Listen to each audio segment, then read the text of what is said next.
throughout the country. When you talk about guys losing jobs, you're talking about guys trying to secure jobs, you're talking about women, sex, money, basketball. It's all going on. It's all out there for us this week. A lot of hot coaches that's, hey, coaches that are hot looking for new jobs. Sunny South Florida, a lot of people sound like it's the place to be. Gable. Ooh, Coral Gables. South Beach. I'm taking my talents to where? South Beach. If you're a tight ends coach right now around, you are hot. That's the motto, huh? They're trending. Everybody's trending. Tight end coaches is the trend right now. I don't even want to be a coordinator. I want to be a tight ends coach, because if my coach get fired, that puts me. That's the direct route. On the block. That's how it gets me on the block. Believe it or not, being a tight ends coach. Let's dig into that a little bit. Now that you speak tight ends coach, let's look at the coaching staff at the University of Miami, which, guys, that's tuning into the Tony Sands Show. Yes, as you know, University of Miami let go Al Davis. And I thank Dave Campbell for that firing. Now,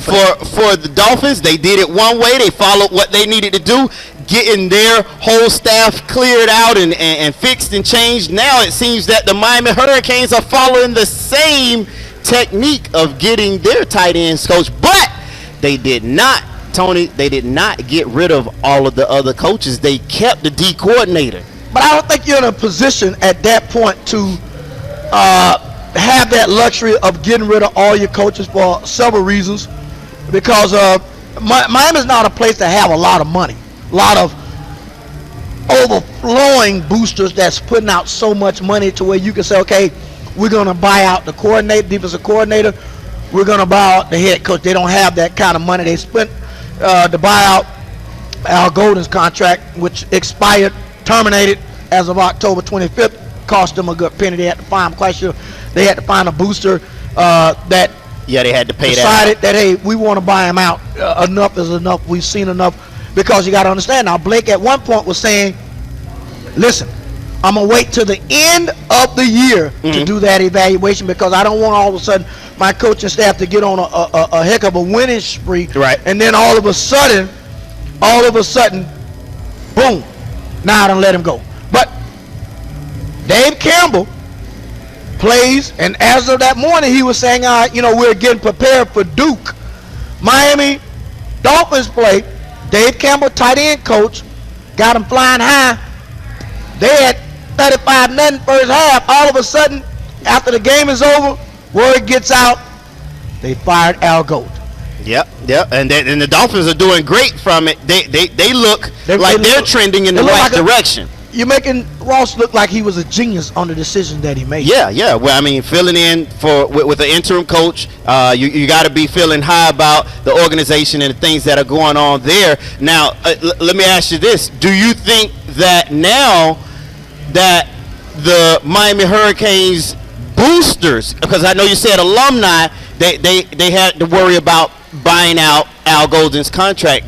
Now, do the alumni, meaning the players that have gone on to the league, how much do they factor in now in bringing in a new coach or being a part of the process for the new coach? They may speak on it, and it's probably a small amount of those past coaches that have the opportunity, past players that have that great influence. That's why they still, as of this point, you don't find that many on the hiring committee to make a decision, because guess what? At the end of the day, Blake is on the line when it comes down to it. If my job is on the line, I'm not putting it on you because you played here. I'm not putting that. I'm making that decision as a business decision, because I know at the end of the day, it's going to come back. It's going to come back to haunt me. Yeah. And I'm quite sure we found with just what took place yesterday that Blake decided, I'm quite sure, the orange juice started getting squeezed in Miami. That was done on a conference call last night. We got to get rid of it. We got to listen. If you want money, you better make a move, because it's not going to happen if you continue. And then at that point, Blake's jobs become on the line. Yeah. His job is on the line at that point. So, that has a lot. But and when I look at the coaching staff, let's take a look at some of their coaches. Kevin Beard's probably a young guy at the wide receiver position. I look for him to possibly stay with whoever comes in. Mark D'Onofrio, DC, people probably wondering how he stays in the midst of all this. It should be any day now. I don't know if they Nope. I don't know if they pull the trigger on that. I don't think they have the money to buy him out. I just don't. Okay. I see where you went there with that. Okay. Hurley Brown is another one that's the linebacker coach. Hurley's young. He's a U guy. Hurley's a U guy. We look at Randy Melvin, D-line, Paul Williams, Kareem Brown, outside linebacker coach. And like I said, the list goes on. Only thing I was saying was that when I look at this list and I'm thinking of the next guy that I thought would have had the opportunity to be an interim head coach with the Miami Hurricanes would have been Art Kilt. Art Kilt, the O-line coach. Would have been Art Kilt, the O-line coach, because of his long tenure there at the University of Miami. I thought that would have been a great fit. But come to find out, he decided, hey, you know what? We're going Larry Scott. He's a tight end coach. He is also the run game coordinator. So he does have that coordinator ties that he is a coordinator versus Campbell that was just a straight tight ends coach, a player. Now, I'm hoping that the NFL follows the trend of basketball, where basketball tend to let ex-players that's not too far removed from the game become head coaches. We're now seeing this trend, and it may lead to other trends because football is a trend sport. I still say it to this day. Football is a trend sport, and they tend to trend. It's just like they're a very superstitious sport. If I won and I had my sock halfway on my leg, next week I'm going to push that sock halfway down to my leg. If I lost and I had on a certain uniform, I want to burn it. I don't never want to see it again. We're superstitious as athletes, and that could be something that does follow in. I mean, we're going to have one of the alumni on tonight, a big time guest from American Heritage High School, and Mike Rumpf, and we'll be able to dig into it then. We're going to dig into how he see this is playing out down at the University of Miami. Right. Is there the possibility, things may change that way? He may, we'll dig into that. He may maneuver, move, and slide maybe in there somehow. Which would be an upgrade for him. So that's why I don't see. Also, we got guys that possibly looking to go to University of Miami and see how this have affected their decision making. But one of my sources told me that really their recruits are stable. Right. Majority of their recruits are saying, pretty much all besides one is saying that, hey, it's a solid. We're solid. You want to call here and chime in with us here on the Tony Sands Show, you can call in at 888-429-5471. That's 888-429-5471. We're live here at Tilt to Kilt in Fort Lauderdale on the corner of Los Olas and Andrews Avenues. With all the TVs. The place with all the TVs. A great big TV that stretches. Wow, big. But listen, Kelsey, let's switch gears because it is basketball season and it's going to be Midnight Madness coming up. And it's been some Midnight Madness going on already in Louisville, Kentucky. Midnight Madness is going on. Before the real Midnight Madness, 4-year Midnight Madness went on in Louisville. And we wondering now, we see why it wasn't hard for Louisville to get recruits. And you got it to get recruits. And just for the fans out there that are catching up with this story that may have been under a rock for a short time, we're talking about the Louisville scandal, basketball situation or scandal, if you would have, where it's supposed that for the last 4 years, started from 2010, that the Louisville basketball team has had a number of what would you call them? Breaking the cardinal rule. That's it. Breaking cardinal rule. Breaking the cardinal rule book has been released by a madam of an escort service. She says she's not a madam. She's not profiting. So don't put that in her mouth. We won't say that. We'll just say profited from this. So let's not go there. The lady says she did not profit from the profits that are around by her the escort service. Okay, she's been around the escort service. She's been around. She just guided people in the right direction. In the right direction. That's all. She was just guiding to the right dorm building. And the dorm, that dorm was named after Rick Pitino's brother-in-law. And sorry to say, we sorry to say that it happened in that dorm because his brother died in his brother-in-law died in 9/11. And Rick Pitino was saying, I had no knowledge that all this stuff was going on. I didn't know anything about women, money, escorts, nothing. For 4 years, I knew nothing of a such. I knew nothing. I find that hard to believe. Hard to believe. Listen, I'm sorry. People, now you gotta understand about outright sorry. You gotta understand the basketball program makeup. There's approximately about 20 guys. Right. You got 20 guys, and that's if depending on if you've never been sanctioned by the NCAA for recruiting violations, and Louisville's been a model program for themselves for the simple fact that Rick Pitino is looked at as a god in Louisville, Kentucky. But now Pitino himself is not, a ghost from things of sexual scandal. Yeah, there's a few skeletons in Rick his Pitino's closet, definitely. And that skeleton is right now doing 7 years in a Florida State prison for the simple fact that she tried to extort money from Rick Pitino. Not only money, but she tried to get a house. She wanted a car because she say Rick Pitino raped her 2 times. Now, I find that hard to believe. I don't know if whatever took place in it, and there's allegations, and they're saying that sources are saying that took place. I'm not saying it took place, but but where there's smoke, there's got to be fire. But how do you say, okay, you raped me twice? Yeah, twice from a big figure like that. Twice. I mean, how? He has the money to do. And she wanted some of that money. She wanted the nice things that come from that money. Yeah, I'm pretty sure, and we're not totally sure of what happened, but because she's now serving time, we can say that she was convicted. She's not due to be released until 2017. So she was convicted of some of the counts there, but that's big. On your program, and the fact that I would say now strike one. Now, yeah, it's definitely strike one. Whether I'm held accountable for it or not.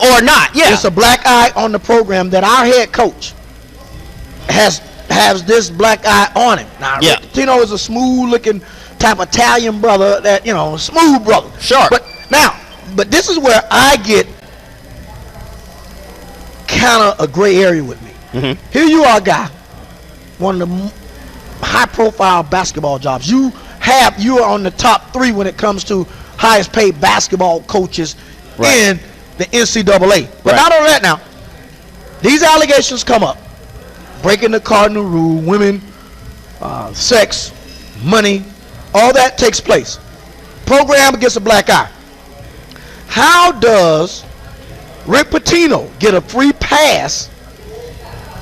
Despite, there's no accountability. Now, if there was a player, that player would be suspended without due process even taking place. Right now, he's suspended indefinitely until the investigation is over. So at that point, you got to prove that you had nothing to do with this. But how do Rick Pitino, the head of a basketball program, gets a free pass? When you look at Florida State, in the 2 cases with Florida State, those guys were immediately, now I'm talking football, those guys were immediately put on suspension indefinitely until this investigation over. And one guy right now still is gone from the team, period. So when I look at that, I'm saying, okay, well, how did this guy, Rick Pitino, not get suspended or something like that to where, okay, we're going to bring you back pending on the investigation, especially because you understand that lack of institutional control covers that ground, whether you knew or you didn't. It does. No, you supposed to know what takes place at your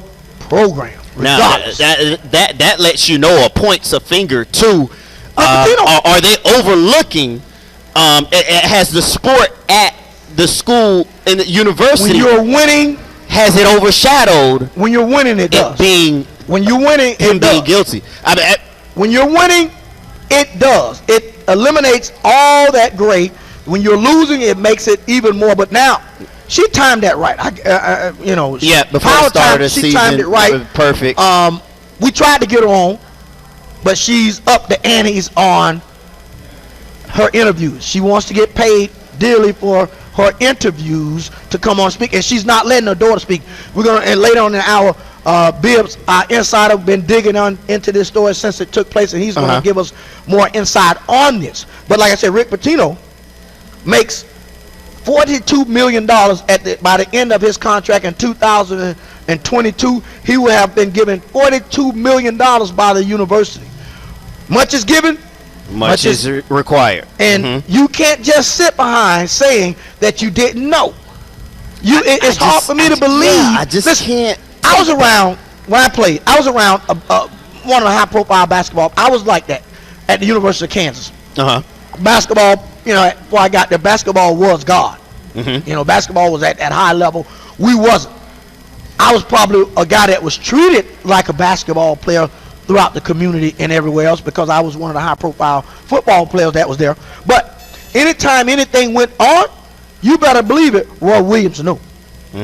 Roy Williams knew, Glenn Mason knew. Even if we in the dorm and we sneezed the wrong way, they calling us in. Both the guys calling their teams in because we all lived in the same dorm. And this dorm was a dorm where athletes live at. So when you talk about cameras, you're talking about in this day and age, you got cameras and you got heavy security inside and outside the building and out of the dorm. So when I'm seeing all these women come in and out when these high-profile recruits are there, and I know, listen, I was being recruited. You give, and I was a host also. So you get money, but the money that they're talking about, unless they've changed, NCAA has changed the amount of money that you give a recruit. We was only giving like $30 to take a recruit out, because I know me. Shoot, I kept some of that money. I told that boy, hey, listen. I told him, younger guy, hey man, y'all take him with y'all. I got $30 in my pocket. I'm keeping it. Now you're talking about a couple of hundred that they're being banned up. Bands will make you dance. So you're talking about bands will make you dance. And on a college campus, how far will that go? A long way. I'm big balling on the college campus. I'm big balling. I'm VIP. I call it all over campus. And I'm gonna tell you, see, this is why I say I know that somebody had to know, and somebody at some point, because you got to figure, it was a graduate assistant basketball coach that was getting this thing done. Who gave him the power to say, okay, listen, we want you to entertain these guys when they come on our campus. Right. Not only that, he was gone. Now this is the key thing that everybody's saying. This guy's gone. He went to Kansas City, Missouri basketball program. Big time recruit come on the campus. All of a sudden, you calling Miss Powell, telling Miss Powell, hey, listen, I need you and your daughter to get over to that hotel, and I'm gonna send you the money. And then he sent her the money where there's now you wiring the money. There's a paper trail to that money. But who called you? You weren't even at that program. Who called you and told you? And that's what the key is gonna be: where this money trail starts and where it ends. Yeah. Because when he's saying he's got to go to an ATM, I know when you go to an ATM, I never seen an ATM spit out money with bands around it, with wraps around it. Yeah. You got to be getting that money from somewhere, because that money is sitting like what we consider old money. Going inside to a teller. Now it said that Coach McGee, who's the graduate assistant that was involved that we're talking about. Correct. Also in the article it says that he had spoken to, and I know we just said cameras, he spoke to the security. So the security was somewhere being aware that these parties were going on too, because we're talking about loud music. We're talking about people in and out and of the dormitory at all times of the night. But all the sports live there. So I may have been a swimmer. Correct. And I'm like, hey, listen, man, I can't sleep. They partying like I can't sleep, or I can't study. They partying like it's 1999 in this place. And I know. Listen, I know at the University of Kansas, and I know we got called in the dorm. We went crazy a couple of times. I mean, we was pinning people in, and when we pin them in, knock on the door, and all of a sudden we get a fire extinguisher and we shoot it up under the door. By this time, shoot, police done swarmed on the dorm, because the dorm people have called the dorm and said, hey, listen, we got fire extinguishers that's empty. Now that's already a violation. We're dealing with the police now. That's a violation. So me, I'm in the ringleader. I'm one of the ringleaders, but I'm also the most high-profile player on the team. So as And this is a story as now my fire extinguisher is empty, straight empty, because I done hit about 3-4 people. I done pinning them in. See, back there, they had a door. If you push them, and you shove them in the pins, they can't turn the knob. But they banging on the door, and all of a sudden you hit them with that fire extinguisher. They just clouded up. They just smoked up. And fire department come in, Coach Mason them come in, everybody. Now I'm on the 4th floor, so they start from the 1st floor making their way up. No, they started from the 6th floor. I'm sorry, making their way down. Right. Because it was only 3 floors that we had. So as they making their way down, I know my fire extinguisher is empty. They on the 6th floor. They checking all the fire extinguishers. Everybody, oh, there they good. It feels good. So now the guys on the team said, okay, now they got Tony, because I know his fire extinguisher is empty. He just let one go about 2 hours ago. I know he was empty. So I'm thinking, I'm a city slicker from South Florida. I'm thinking, boy, how am I going to get a fire extinguisher to replace this? Oh, I'm got now. By this time, everybody, they on the flip floor. All the guys. I look out the door. Me and my roommate look out the door. All the guys standing on the end of the hallway. They waiting for them to come to my room. So by this time, I'm in like a cut. You had to go around the curve, and I'm right by the stairway. So I said, okay, I know they ain't checking the 3rd floor fire extinguisher. I just know that for a fact, because them was the prep guys down. Athletes stayed on the first 3 floors. So what I do, I run downstairs. I'm gone. Boy, I'm checking doorknobs. I go in. Some dudes in the, what you doing? I said, brother, listen. I give you all the tickets that you want, but I need that red fire extinguisher. Dude tell me, what's going on? I said, listen, just don't say nothing, but I need that. I runs back upstairs. He gave it to me. I take mine down here. I run upstairs, put it back, put the tag where it said my room 406. Boom, I put it there pretty. I'm sitting on my couch. By the time they come in, guess what?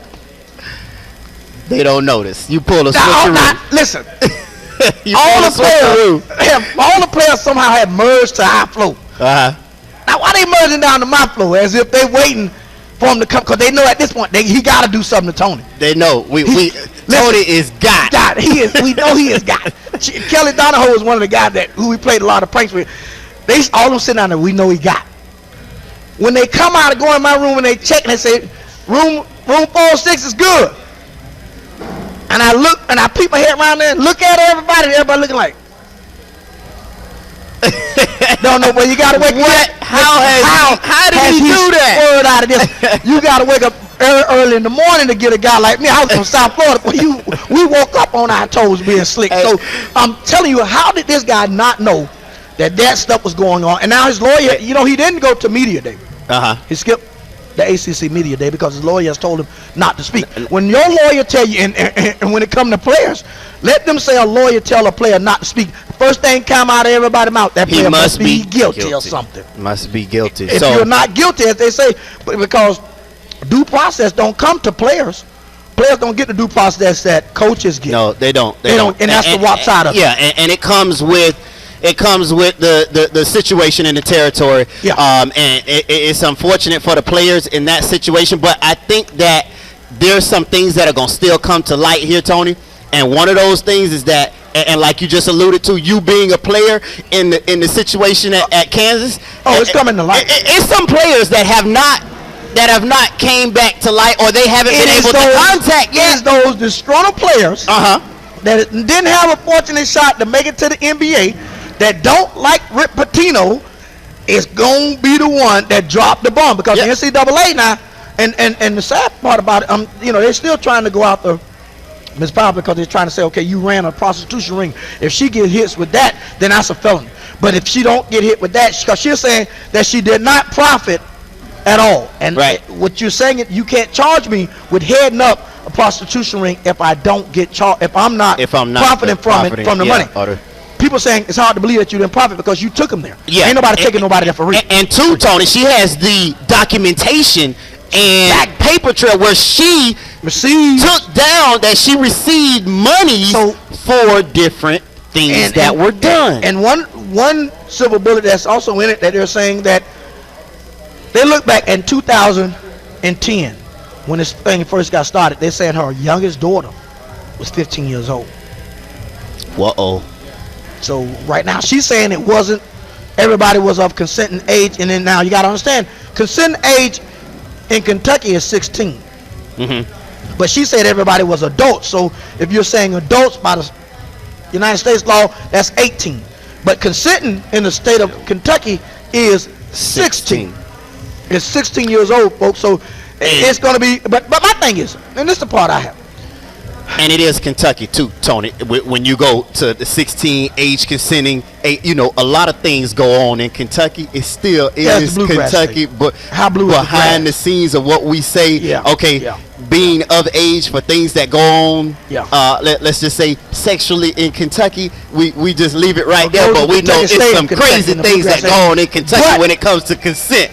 Yes, but so as I stated earlier, the crazy part of this is you got 3 daughters and you have all 3 involved in this situation. That blows my mind. All 3? We could almost say employed in this situation. But since she's saying that she didn't receive monies, we can't technically hold her to that. But they received in several interviews that they receive money because they're not doing interviews. The daughter, she's not letting the daughter speak at this present time because, like I said, we tried to get her on. We tried to get the daughters on. The daughter is not speaking. She's demanding, a lot of value now for her interview. Right. Now, don't say that I'm not gonna get her on later because my source of Bibbs, who's gonna come on later on in the hour, is gonna dig into that. It's gonna dig into that and get us into that. We're gonna head to a commercial break. Listen, we're gonna head out with this trap. It's Louisville, Fetty Wap, and a trap. We're going to go to a commercial break. We're going to play my main man, Fetty Wap. Queens all over campus. And see. She my trap queen. Let's head to a commercial all break. over campus. 4-minute commercial break, and then we're back to the dorm show getting it. Without the coach seeing. Or maybe he did see. I have no knowledge. Or maybe he did. I have no knowledge. Or maybe he peeked through the window. I have no knowledge. Or maybe he got a text. I'm standing by. I have no knowledge. No knowledge whatsoever. All right. Let's head to the commercial break, and we're coming back. Listen, as we come back, we have Holland, we have American Heritage coming to the show, and national recruiting analyst Ryan Bartow will dig into the University of Miami. Mr. Who will be Five-Star. the next coach Mr. Five-Star. at the University of Miami. Stay tuned here to the Tony Sands Show. I played there perfect, didn't it? Trap Queen.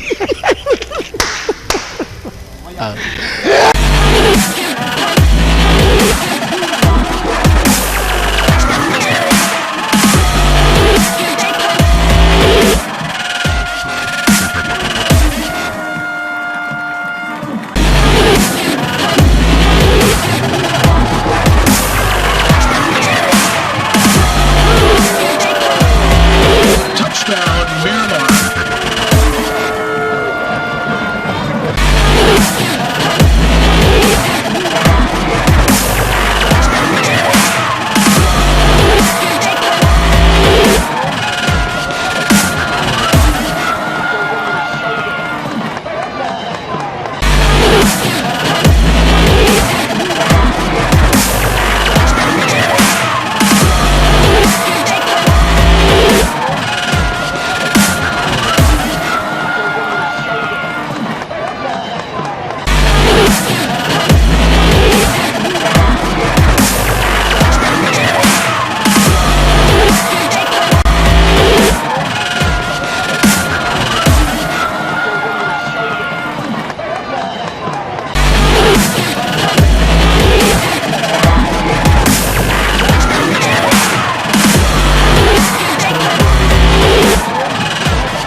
Go all the way. Touchdown, Chiefs. That was Caleb Thomas with the touchdown. With the catch and run for the touchdown.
downtown Fort Lauderdale, right off of Las Olas and 2nd Street. Beautiful place down here with all of the TVs for all the sports. You can look around from side to side, from my left to my right, and it is loaded with TVs. And by the way, it is Monday Night Football. It's going down tonight. Arizona Cardinals and The Baltimore Ravens. Patrick Peterson. And who? Steve Smith. Steve Smith, senior. Patrick Peterson, Senior. Steve Smith, senior. It's in the building, going down tonight. As we call him, the little angry man. Yeah, he just keeps balling and balling and balling. He's an angry man at his age. He's like, he has that little man complex that, listen, you have told me what I can't do, so every time I get a chance to go up against one of you guys, I want to manhandle. But listen, Every time. we prayed Freddie Watt heading out of the Louisville scandal. Trap queen, baby. And she did that. She was the trap queen here on the Tony Sands Show. Listen, let's get back to the University of Miami. I want to get back into that situation. A lot of recruits went ahead and stated that they are pretty much staying with the University of Miami. They are not leaving. They want to be committed to the university, not the coach. Right. They were stating that they was going to be committed to the University of Miami. They still love that mystique, which is amazing, because in that situation, and Al Golden was communicating with those guys a lot. Those guys loved him. Mm-hmm. Despite him leaving, they still is committed to getting the job done at the University of Miami. They don't want to stray from that. I've talked to several, and I had an opportunity to speak to several of the recruits. And the one thing that they said to me was that, you know, hey, listen, we understand that this is a business, and that was smart, that they understand the business part of this. That's why you commit to the university and not the school. Right. And they found that out a great deal, that you did not commit to that. But let's get back into a little bit of the Louisville scandal, because we have my main man Bibbs on, and then we're going to talk Greg Hardy and Dez Bryant. Wow.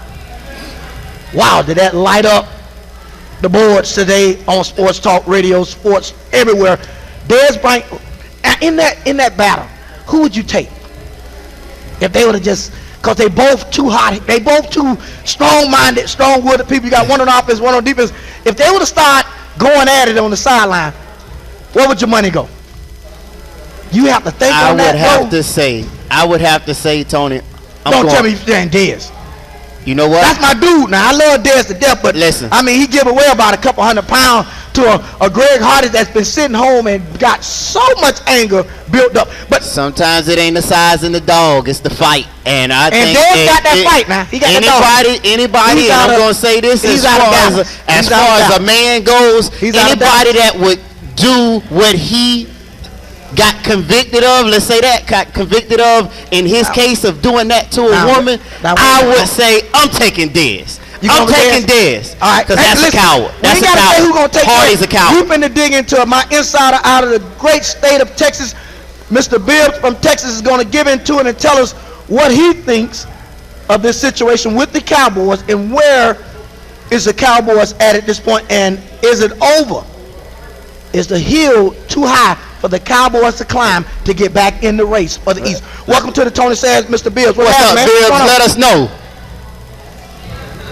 What's up? I'm doing pretty good, man. What's going on? You got a lot of things going on. You was digging into.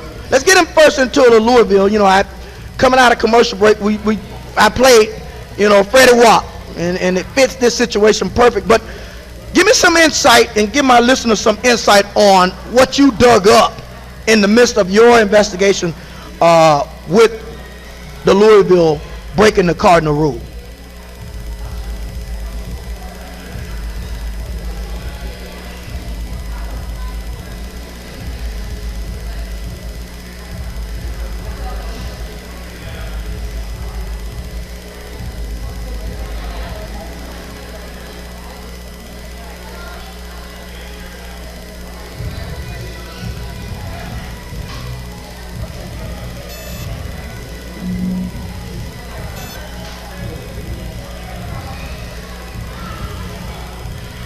Correct.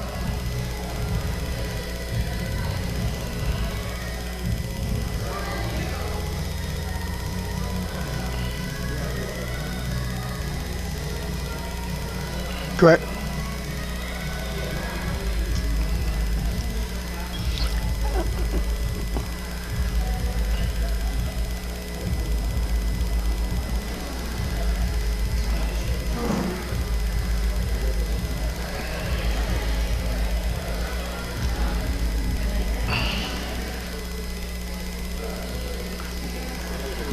But everybody's saying, Bibbs, everybody's saying the truth.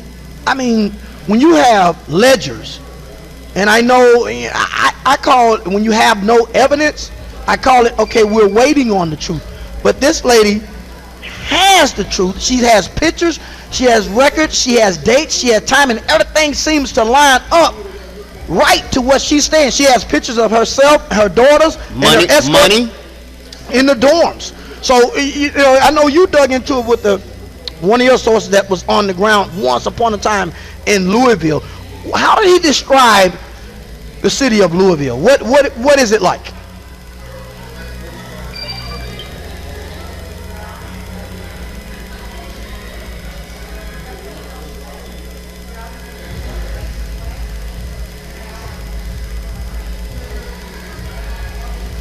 Mm-hmm.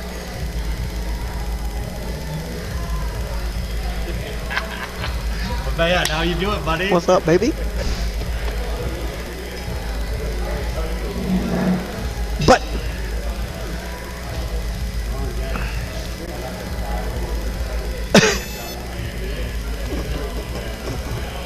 mm-hmm.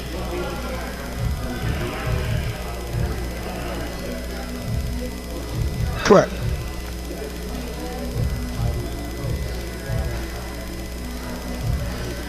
Correct.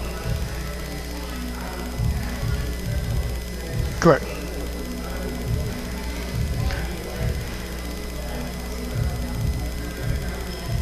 Correct. Correct.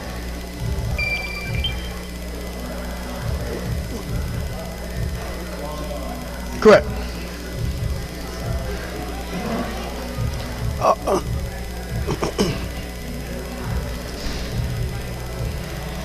Correct.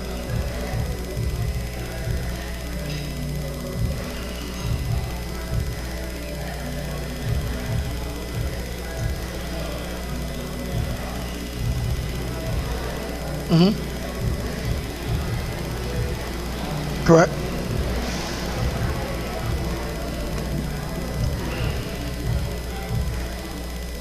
Correct.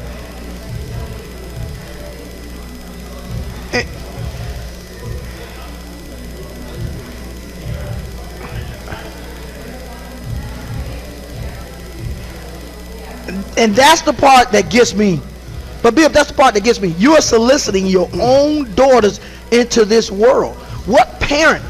There's not too many parents I know of that would put their daughters at the front line of this scandal. And then you ask them for immunity to speak to the NCAA because you don't want the charges to come back and hit you. But I have not yet heard you say one time, I'm asking for immunity for me and all the girls, for me to give you the big horse that you want, which I think the big horse everybody is won right now is Rick Pitino, because they feel like Rick Pitino is the one person that knows something that's stating that he does not know anything. She's treading water lightly.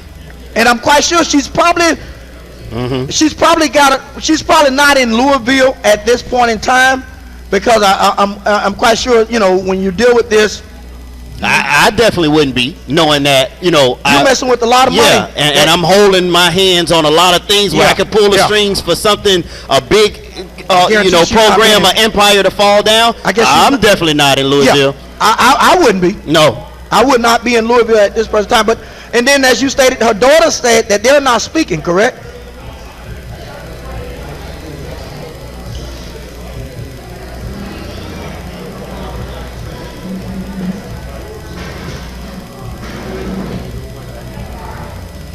That, and I think the one young lady, I think is her youngest daughter, if I'm not mistaken, Bill, that's who they kind of focusing in on to throw that bullet at her, that not that bullet, but that dagger at her, that's saying, we're looking back, and your daughter, the age that she's at now, and you say this happened in 2000, starting in 2010, that young lady was 15 years old. Underage.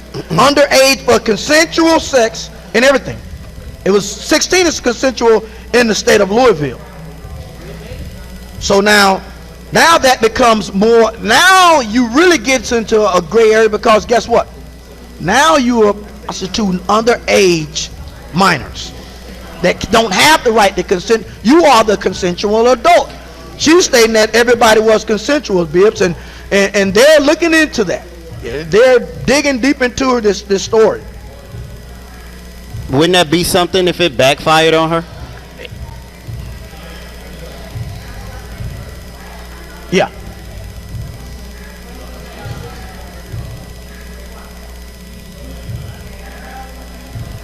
Correct. Right. Correct. Oh, yeah.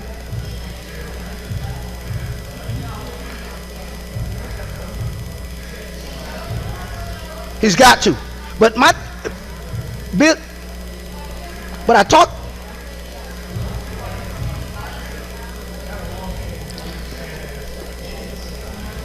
Now, do we go back after? But Bibbs, do we go back after? Do we go back after those that national championship? Because it yeah, you got to. Why not? I don't think that this particular case will allow them to go. Yeah, why wouldn't it? Why wouldn't it?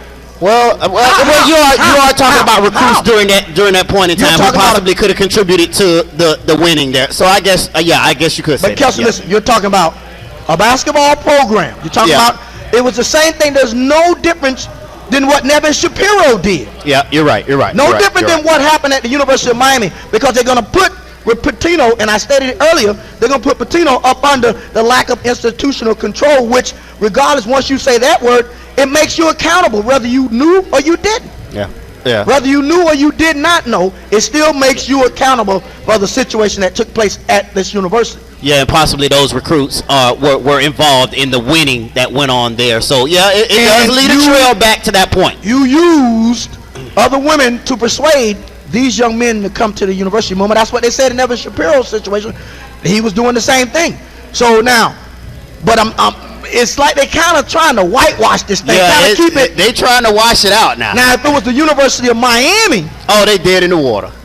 If it was the University of Miami, how much attention do this still got? Because that Nevin Shapiro thing went huge. They went on outside the lines one time, and I haven't really heard that much on it. Outside the lines here, you remember I called you that morning? Right. Because I got an inside scoop that told me about it, Bibbs, that it was coming. You know, that's when I called you guys, and I told you, start digging into this thing, because there is a story that's been to break on outside the lines with breaking the cardinal rule. Yeah.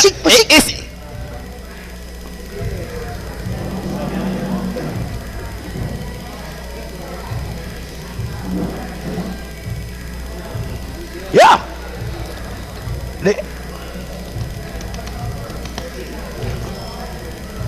You better.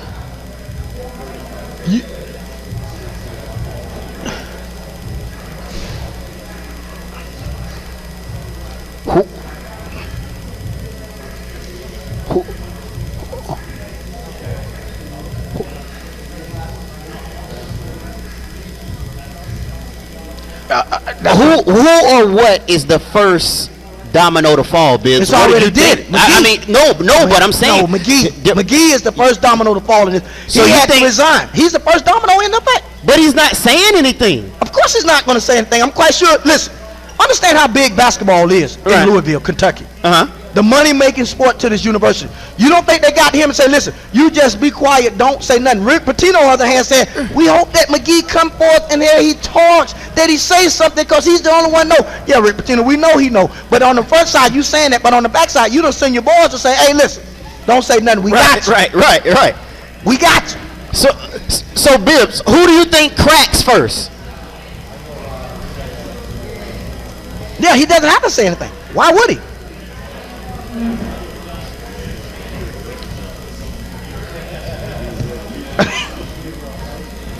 But that's what. But that's what I'm saying. Though, why would? Here's the first domino effect. I lose my job. That's the first domino effect to start dropping. Somebody's gonna crack. Somebody's gonna crack on this case, whether it's an old player or whether it's McGee somebody is going to crack. McGee's got to be careful before he crack.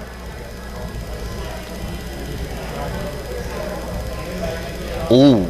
That's what I think it is. One of the daughters. From the standpoint of, okay, now listen, Mom, you're trying to fight for immunity for yourself, but where do our immunity come? Because they gonna hit us. They hitting us with prostitution because they clearly got it on the screen that's what we were doing. Yeah. That's what we were doing. That could be. And I think that's why the lawyer probably done recanted this thing and pulled it back and said, hey, listen, nobody says anything in this case. No one says anything for the simple fact that, listen, you have stated and come out, and I don't think they was ready for this. I don't know if they were ready or prepared for the landscape that they was treading. When you're talking about, sports here in America, we all know that those type of things goes on at major universities. We understand that. But when they are brought to light, then that's where the rubber meets the road. When they're brought to light, everybody, I'm quite sure on every campus in America, there's some of that going on when college recruits come on their campus. It went on my campus. Went on your campus, yeah. Hey, but I understand that. Not the trap queen action, but it went on my campus some way, somehow. But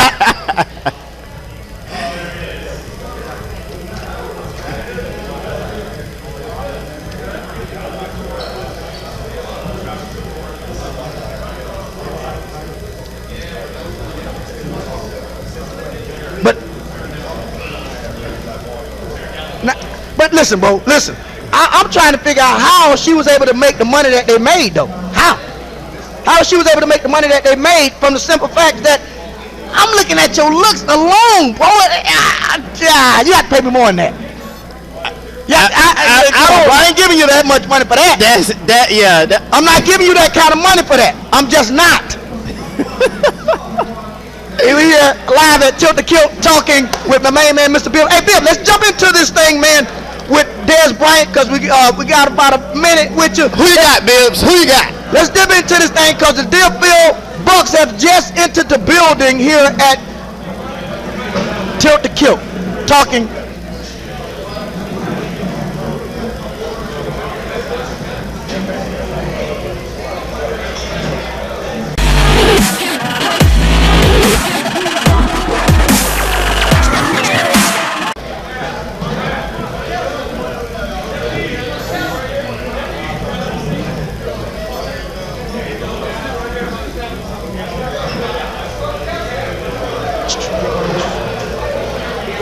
Pictures of this uploaded. Correct, but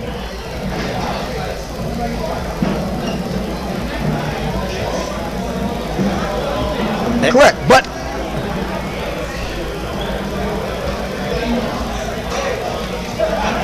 correct.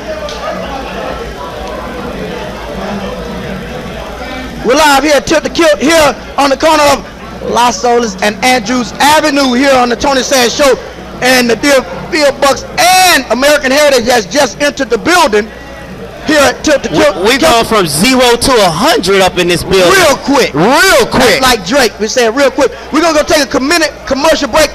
Bibbs, hey, listen, bro. It was nice having you here on the Tony Sands Show. Coming up next to the Tony Sands Show, I'm bringing my main man, and we finna dig into Bibbs. We got to dig into the U. Is the you, my main man, Ryan Bartow, 24/7 Sports, my insider when it comes to Mr. 5-Star. Here on the college landscape is coming here to the Tony Sands Show. Stay tuned. Better walk. Be riding out on it.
American Heritage Patriots here on the Tony Sands Show. But I'm with my main man, Ryan Bartow, 24/7, my insider when it comes to high school and college sports. Coming up next after him is my man Rump.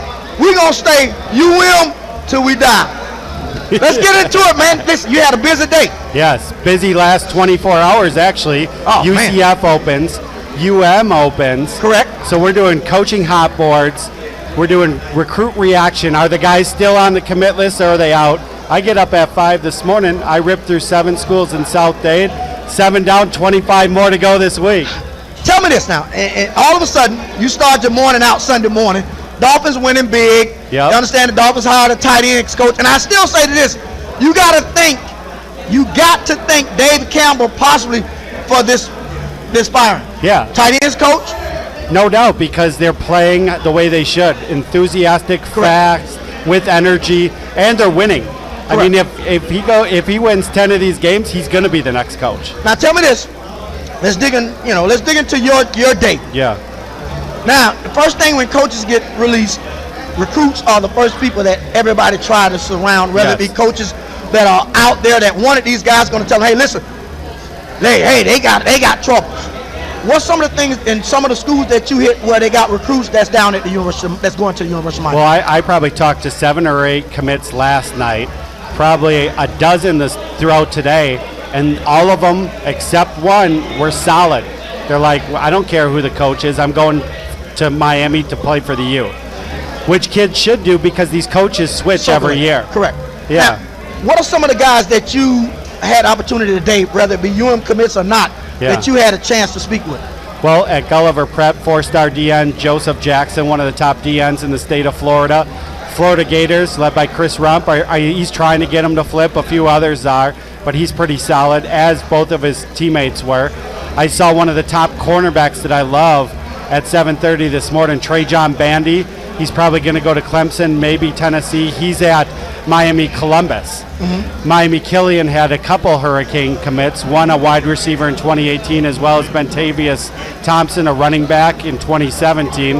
Both solid commits even after the coaching change. Mm-hmm. And then when I went to Southridge, they are loaded for years on end. They have 5 D1 wide receivers, 5 D1 defensive backs, 3 sophomore D1 defensive linemen. So that's a team to watch for in the years to come because Southridge is absolutely loaded. I saw 4-star running back Amir Roussel from Coral Gables. He's a Florida State commit, but if Miami hires a guy like Mario Cristobal, expect him to flip.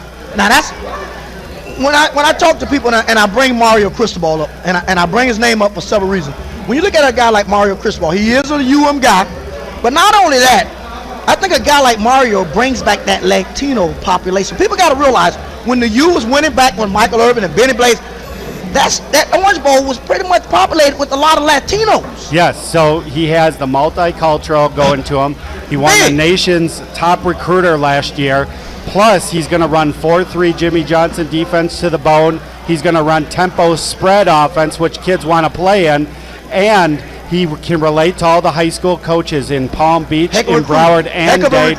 Yeah, nonstop recruiter. Plus, in terms of player development, he's going to allow these kids to be themselves. He's going to bring the dog out to them. But tell me this, and not only that, Mario understands what it means to practice fast. Yes, and practice, because a lot of times when Miami had it rolling, Monday through Thursday was a lot more intense than Saturday ever was. I had the opportunity to go down there when Michael Irvin was down there and watch when Jimmy was down there. Yeah. Man, these guys, listen, you got after it every day. You got after it. You did not, either you got with it or you got going. Yes, and I think now this coaching search is 24 hours in, and I think after the first 24 hours, you would have to say Mario's won day one.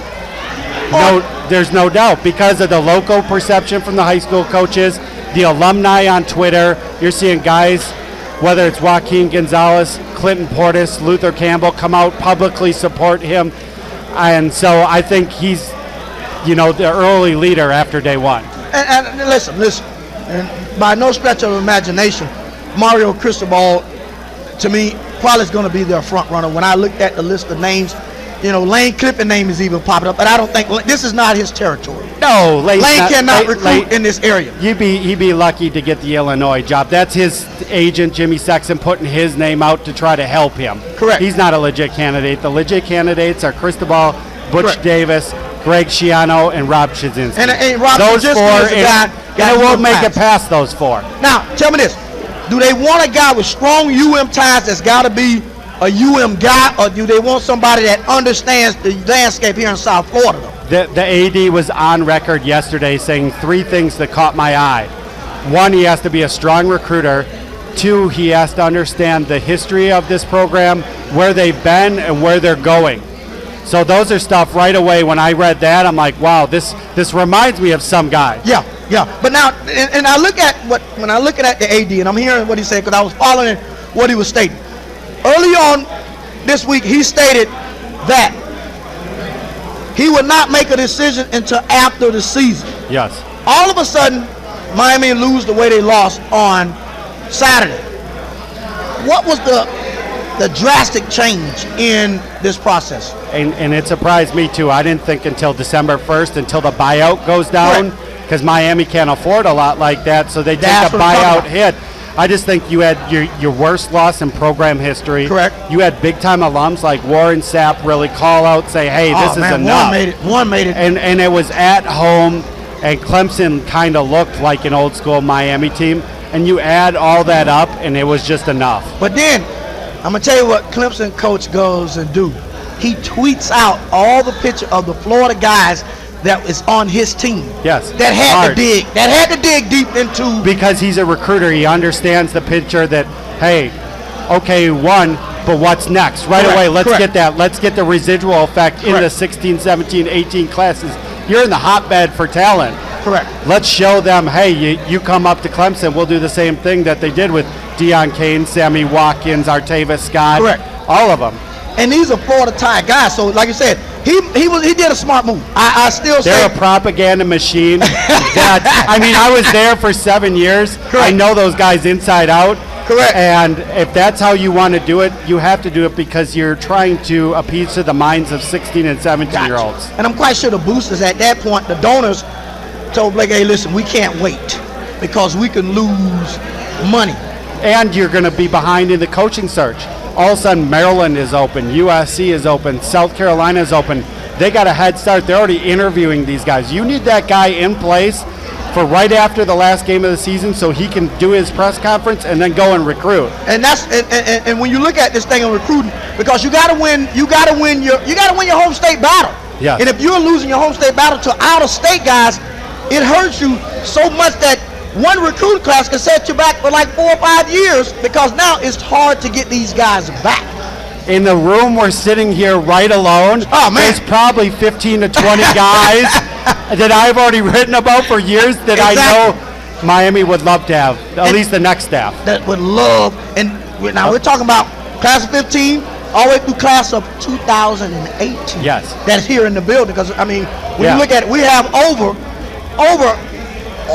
60 to 70 kids sitting here in the Tilt to Kilt tonight. Yeah, and 15 to 20 of them already have D1 offers. Wow.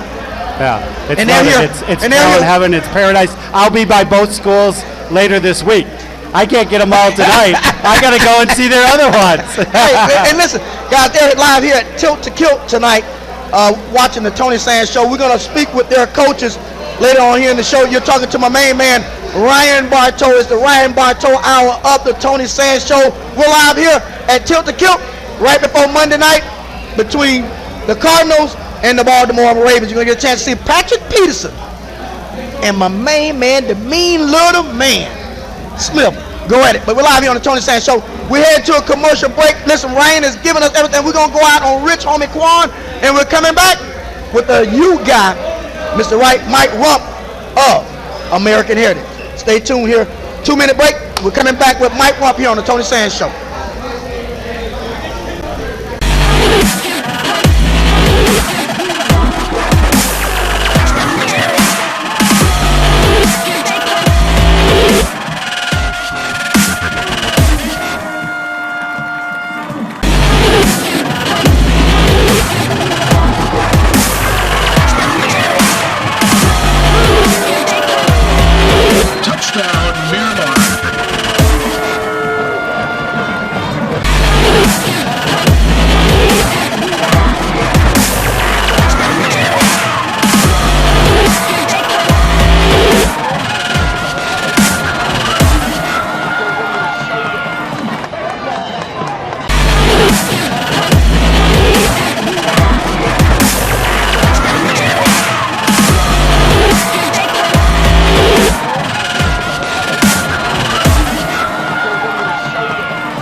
I'm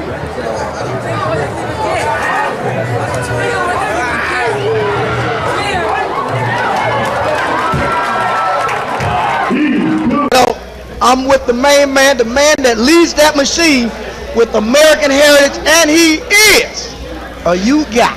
He's one of those old you guys that understand what it takes to build and what it took to keep that mystique of that you in everybody's eyes. When they stepped on the field, you knew that you had a butt whipping. You didn't think that you was going to win. You knew you was going to win it. And he's taking that same attitude to those guys over at American Heritage. Welcome to the Tony Sands Show. Coach Pump, man, it's my pleasure to have you here. And you bringing your guys out means a lot to me, that you would bring these guys out here to Tilt the Kilt to enjoy the Tony Sands Show. Coach, let's dig into it now. You know, we're going to dig into your school, but everybody's talking about this youth thing. And when I tell guys, I say I look at this generation of athletes for several reasons. I look at them, sometimes they assume that they're supposed to win, but they don't understand what it took for guys like yourself to get it to that point, and they lose focus of when they step on the field, what's to take place. When you look at the University of Miami and you look at the guys that they're recruiting now, is it the same type of guys that they were recruiting during the Butch, during Butch days, during Jimmy days, during Dennis Erickson days, or is it they're recruiting high level of guys, but not those guys are not holding up to that standard of the youth? I think that it's a different generation, and I think the football staff, the college staff that can adapt to the different generations the fastest has that advantage. Correct. I think a lot of schools do that, and you're not going to find no more 2001 and my era guys like we typically were. So you got to adapt to what you have now. And the main thing you said is they don't understand what it takes to be great. A lot of them think because they put on a uniform and they talk about swagger that it's automatically going to be there. They didn't see those summers and those times when we worked together and the meets we had without the staff and the accountability amongst the players without the staff. They didn't see a lot of that. So I think you got to kind of reinvent the wheel and find a way to make this generation understands that's what it takes without trying to be the 2001 or the 89 or those Hurricane teams from back in the day. And like you said, you talked about those dog summers. I had a chance to, when this thing started rolling, when Jimmy Johnson came in, I had a chance to go down there because at that time I was at high school, but Michael Irvin has just came to the University of Miami. And it reminded me when we was in the back of the van, I was in the van with him, and Mike had just been recruited by him, but it was a guy, not the Andre Johnson that we know, but it was a parade Andre Johnson receiver from New Jersey at the time. He was a parade All-American. Mike was not, but Mike was sitting in the back. We're in the back, and they was, parading the guy around because he was their prize recruit. And Mike stated to me he would never play here in front of me. And it came true. Mike made sure that this guy never got on the field. He got on a little bit after Mike left, but he made sure that they understood, listen, I'm coming here to get a job done. That's that dog mentality of South Florida guys. Jimmy said, if you win Palm Beach on down, you win the state of Florida. Yes. And he made that a vital thing that he must win from Palm Beach on down. He didn't worry about so much the panhandle, but if you win that battle down, and he went and got those guys, like you said, that understood, that was hungry. They wasn't so much the parade All-American, but they were hungry to get success. How do you take all that from what you've learned at the University of Miami up under the great coaching that you had there? How do you take that now and implement it at American Heritage? Well, thank you for crediting Palm Beach County because that's where I'm from. I'm from Boynton Beach. There's a tremendous amount of talent up there. And from Palm Beach, Broward, and Dade, it's unbelievable. So, you as a Hurricane, you got to do a good job recruiting that area. But the key word you're saying is the dog mentality. You can go 5-star all you want, but they ain't got that in there. It don't really matter. And I'm glad you said that because you got to find them kids that just say, I'm going to find a way to be the top player in my position, no matter who is in front of me. I'm going to come to UM not because somebody is leaving, I'm going there to compete against somebody else. Correct. And, I took everything I know and I put it into my high school team as a head coach. Okay. Everything I got from the University of Miami as far as the summer workout, that's how you get it. Exactly. You got to break them kids down and let them know you're not much without your team. So that starts in the summer. In the weight room, if I say do 10 reps and the kid give me 6, he going to give up on me in the season. Exactly. So in the summer I learned that from being in other, like Carol City, and with Coach Frazier's mentality. The weight room is just as important as the regular season. Correct. So we implemented that. And then, the dog mentality, a lot of it in the offseason. Another thing I do, I send my kids to compete in other sports, like wrestling. Exactly. A lot of my boys never been in a physical conflict before. Correct. So as a ninth grader, if you go wrestle and come back with that confidence as a junior or a sophomore, you're going to help me. You're going to have that dog when you're going to have a little bit more dog in you. When that fight gets down and dirty, you and ain't going to back down. You and me, mano, yeah. I got what it takes to bend me over. Like I tell guys when I'm training them, and I train Khalil Herbert and those guys, and they'll tell you, when these guys are out there, they can't put their hand over their head. Yes. They can't be leaning over. Like I told them, you can't believe how much, if me and you battling, and all of a sudden I do that, how much energy that gives you. A boost. That gives you, okay, he tied. Now, I just got a boost of energy. I'm finna finish you off. I got to tell them, you can't bend over. Yes. Because these are the things, what I'm telling you are the things that you're going to have to do at that next level to compete. Yes. Because now you're competing against the nation, not just local area that a couple guys on your team that may be great. You're competing against guys that are hungry. And I tell people in the South, especially in South Florida. Yes. And I talk about Miami, and I talk about the inner city Miami a lot because some of those kids, this is my only way out. Yes. Yes. I don't have the family to have the money or a little bit of the money or in that middle class. My family is dirt poor, so this is my way out. So now, my dog and your dog, two different dogs. That means a lot. Yep. Yeah, two different dogs. And the thing you said about high school football is simple. It's perception. So you come out, the boys disciplined, everybody's doing everything right. The other team looking like, I done been to Dade County. I like to play Dade County teams so they can get a little bit of everything. But when they go down there and they not intimidated, they looking them boys in the face saying, let's play football, perception is we ready to go. Another thing is momentum. Exactly. If I see this, perception is you tired, and that gives my kids that energy, which is the momentum. Yep. Momentum is huge in high school. So those are the main components of making a great team as far as how you look, how you carry yourself, and how can you create that momentum for your team. And a lot of that is done in the summer. And the last thing I'm going to say is, I told my team 2 weeks ago, you guys got to have it that this is my way out. This is it. I know some of y'all it ain't. We heritage. It ain't y'all way out. Right. But when it comes for these 4 hours on this football field, you got to play like this is your way out. This is all I had. Yep. I tell people all the time, I was 5'6", 160-something pounds when I left St. Thomas, and I went at that time, like I tell people, the Big 12 at that time was considered the Big 8. The Big 8 was considered the SEC of college football now. Yes. You're talking about the Oklahomas, the Nebraskas, the Colorados, the Missouris, the Kansas. You're talking about that dog conference that was the premier conference. Yes. Here I am, a guy 5'6", 160-some pounds going to play against in a running black and blue conference, and I'm saying to myself, I got to make sure when I go up here, no one's going to outwork me.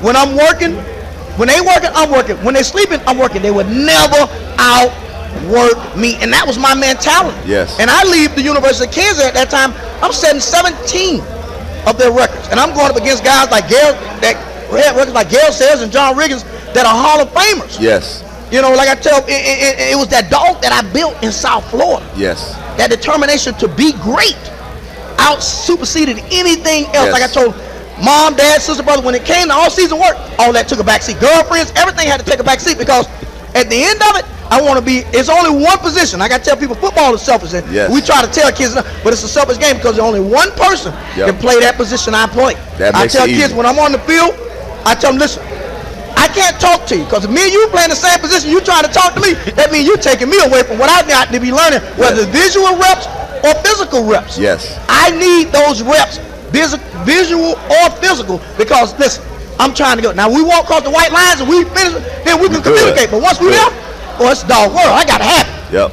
And I think that's some of the things that we got to get that mentality back in South Florida at the University of Miami. The Miami Dolphins doing a good job of it, but we got to have that back and not think just because I put on the uniform that I'm a Hurricane, everything good. Another thing is, it's not about going to the NFL. Correct. I think a lot of the kids is, I'm trying to go to the league. No, you got to win the championship. Yeah. You win the championship, first string, second string, third string, everybody eats. Everybody eats. Yeah. So that's the mentality that I think got changed around the Randy Shannon time, that these kids were just trying to make it to the league. They were trying to make it to the league. They weren't worried about winning, and they understand winning everybody comes where a winning program is at. The whole community changes. Everything. When you look at the landscape, and I look at some of the things of the landscape, and like I tell people a lot, that Spanish heritage, when Miami was winning, that was big at the Orange Bowl. Yes. It was huge. Yep. and it's gonna, and I'm quite sure they want to get that back. So getting that back, Yes. it's gonna Takes take a lot. and it's Gonna gonna take a lot. be, you know, somebody. Now tell me this. Let's. I'm gonna hit you with this now. I gotta hit you with this now, because I know everybody's want me to ask you. Do I ever see Mike Rump with a hat on the sideline at the University of Miami? I mean, you can't say never. Okay. I don't know how soon. I don't think it's going to be soon. I'm very excited and happy where I am. Correct. I want to win 3 championships in Broward County in a row. But I'm a hurricane in the heart, man. You know, it's something that was instilled in me. You know, I don't tattoo a lot on me, and I got that hurricane tattoo. And one thing you keep saying is outwork and outsmart. Yeah. So we both think a lot. I love your energy too. Yeah. But Love it, I would love to be a hurricane at one point in my life. I know, with y'all, like I say, y'all built that thing of family like no other university. You know, and I've traveled and seen a lot of universities, but there's no group of guys like those you guys the way you feel. Now that's a true family when it comes to football. Yes. Everywhere y'all see each other, man, y'all like. I can say in my era, and I know in Benny Blaze and all those guys' era, they had the family. But my era, the guy that set the tone was Adrian James. Correct. He was like the godfather who pretty much told us, look, don't work out at the combine, work out at UM. Correct. You know, you don't have to go to the Senior Bowl because everybody gonna come to see you practice at UM. Come back and support the team when you make it to the league. Correct. And when I come in the summer as a junior, and I see Adrian pull up in the Phantom, or I see him pull up in a BMW, it ain't hard for me to say, okay, working hard, busting my butt, being a winner is gonna equal that. It's and gonna equal from a to person that. who ain't never had that before, that's all the incentive I need. When you got Bubba Franks doing that, and Ken Dorsey and DJ Williams, everybody coming back, Frank Gore, it makes it like, man, this is the pipeline to get to that right there. But the thing that I think that made it special, even in the NFL, they stayed like this to the point where I was on the Redskins and Clint Porter be watching the game to see how Frank Gore did, because he want to outdo Frank Gore. Exactly. So they not even in college no more, but they still competing in the NFL. It's just that It's the mentality. That mentality that was built down at the university from guys, generations to generation, and this is what it takes to be a U guy, man. Yeah. And listen, I want to thank you, man, for bringing your guys out. It's a pleasure for me to get a chance to anytime I interview a guy that's from the U, because it is a special one. That was something, like I told you, that was a place I wanted to go, but at that time they went and got Alex Collins, so I had to take my talents to Lawrence, Kansas, which I enjoyed. I got a chance to set a lot of records, but man, listen, it was a pleasure, man. You keep doing what you're doing out there at American Heritage, man, because listen, the kids out there, they need it, bro. And I love what you're doing. You continue to win them championships, bro. Yeah. And that opportunity, guys, for him to be a U guy is still with him, I'm quite sure. Guys, listen, we're live here at Tilt to Kilt. You got a chance to hear my main man, Mike Rump, here on the Tony Sands Show. He's brought his young men out here to Kilt to join the Tony Sands Show. Coming up next, we're going to take a minute break. We're going to head a little north of town. We bring in the main man, Patrick Surtain, the Miami Dolphins. We're going to get into a little Miami Dolphin talk here on the Tony Sands Show. We're going to take a minute break. Let's head out with Rich Homie Quan.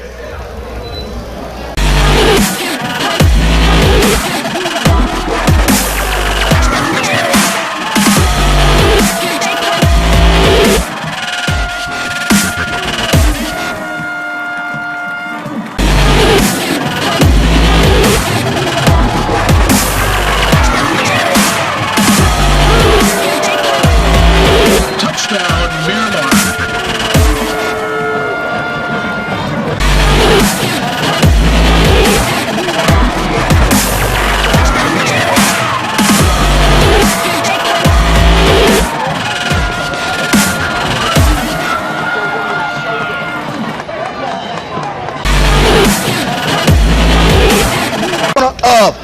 Las Olas and Andrews Avenue. I'm with a Dolphin guy. We're going to get into a little Dolphin talk, and we're going to get into what he's teaching from his professional rank, what he's giving back to the young men at American Heritage.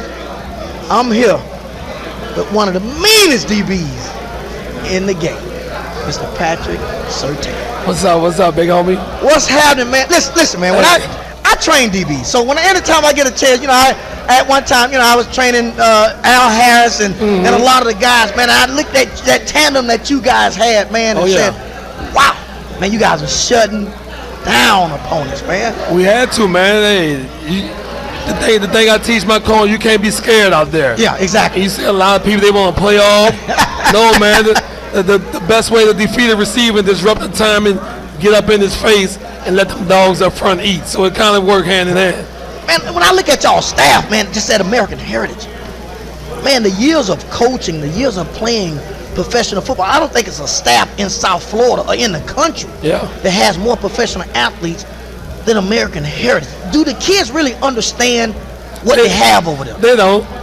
Sometimes they may get their understanding, but man, these kids they're different. Yeah, different enough. So they, coach, they're trying to challenge me. They're trying to challenge you. Coach, I line up against you, I can get you. Right. But not understanding, man, you're talking about one of the elite corners in the game. And then occasionally I get out there, put them cleats on. You have to show them. Yeah, got to show them, man. Now let's get into a little bit of the Dolphin stuff with this Dolphin situation going on. What do you think of the situation, how fast this thing turned around for them and what they put out on Sunday? Because I say it was Dave Campbell really that closed the door to Al Golden, because you've seen a young guy, a tight ends guy, come in and he incite that enthusiasm. What do you think about him down the line, and where do you see the Dolphins is going? You know what, Tony, man, I'm of the mindset, and then we played the game, so it was part on filming, but at the same time, man, the players got to play, especially at the professional level. You only can blame so much on the coach. To see these guys from where they were the first 4 games to where they now it's like a whole different mindset. I have a problem with that. I got a problem with that too. You getting paid all these millions of dollars and you coming out lackadaisical. You can't put that on the coach all the time. At all. You can't tell me. Every day I get up, and I told people that when it first went down. When I leave the house and I look back in them, I got 2 rooms. Right. When I look in the 2 rooms, I see my wife that I'm leaving out of bed. I look at my daughter that I'm leaving out. Oh, don't no grown man got to tell me that I got to feed them. Exactly, man. You playing for that name on the back of your jersey. You playing because you're going against another grown man. You're playing for competition. Yes. And that's at the elite level. So, Philbin's message probably wasn't getting over to him, but you can't come out there, play your first game at home like that against Buffalo. You can't do it. And that has to do part on the players. But to see what Dan Campbell has done, man. and I always tell my players, even the young players, you play how you practice. Exactly. And you got to instill them guys, man. You got to fast, focus, hard, hitting. They took a lot of hitting out of the NFL game. That's why it become a little soft. But you got to instill them guys, man. The way you practice Monday through Thursday is the way you're going to play on Fridays. And you said a key word. You say they took limited some of the practice. And me as a trainer, I'm studying this thing, looking at the thing.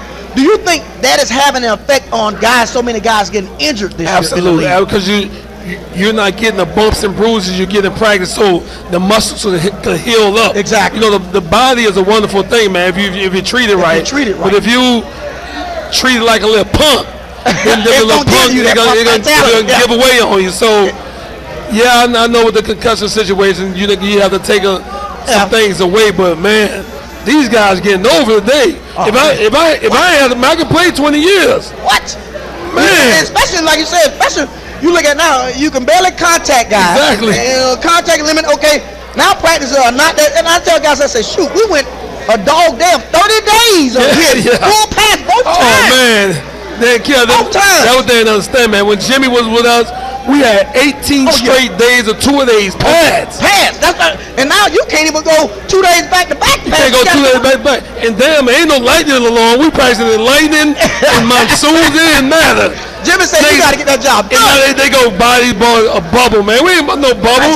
It rained down here in South Florida. You got to get used to the element. You got to get used to that weather anywhere you go. That was the key that y'all had, because listen, I'm bringing a team from Buffalo down here to South Florida. We gonna use that element to destroy you, because y'all ain't used to playing in this type of element. Absolutely. And nowadays, I don't know if they have that exact home field, because they're in the bubble half the time, but they're turning around, man. It's good to see. Now they got a tough one this coming Thursday night, New England. It's the true test. Now this is a true test. Okay, you had Houston, who wasn't that good. Your record wasn't. But now you get New England. Now we're going to see really where you are at, as far as your enthusiasm, where you want to be at, and where you're trying to get when it comes to the East. Absolutely. This is why we made those off-season moves. This is why we brought Sue in there to get after Brady. Exactly. And them boys in New England, you know one thing, them boys are gonna be disciplined, they're gonna be organized, they're gonna be straight to the point. And don't get it twisted. They trying to blow the doors off the Dolphins. Belichick, listen. So it's sending the word. They send the message to the whole AFC East. We still the same Patriots, and we the king of the crop. You gotta come get our title. So they ain't giving it up. Grump laughed at it today. I watched it on SportsCenter. Grump laughed at a reporter asked him, "Was that a big win against the Jets?" He said, "Huh?" Right. Yeah, I guess it was. That. Right. You know, he like this. Bro, every game to us is a big game, and this is the Miami game. Not only that, it's a big game to us. It's a divisional game. We want to set the tone to let them know, hey, listen. And I'm quite sure Belichick is telling them. Him and Brady sit back. Brady want to kill everybody on the field. He's telling, hey, listen, we're going to find out what type of team they are in this battle. Now, you're going to have to come, and I say sometimes coaching enthusiasm only goes so far. Right. I say, okay, now it's like they the new girlfriend. I just went on a date with you twice. Yeah. Okay, I'm excited. Now once I start getting to that third day, okay, here we go. And you know what, man and Ron, they was talking about this. You knew the first game, they were going to come out with their hair on fire. Against Tennessee, they came out with their hair on fire. You knew the second game, Dan Campbell's first home game, so he's and the fans was rejuvenated from the Tennessee win, so you know they're going to come out blazing. Let's see what they do against the big boy. They do it. Let's see. You heard here on the Tony Sands Show with Mr. Cornerback himself, Patrick Surtain, the coach at American Heritage. He's doing great things over there. Guys, listen, we're going to take a commercial break. We're coming back. We got a host of guests that we're trying to line up here on the Tony Sands Show. It is my pleasure here at Tilt to Kilt to talk with Patrick Surtain. Yes, sir.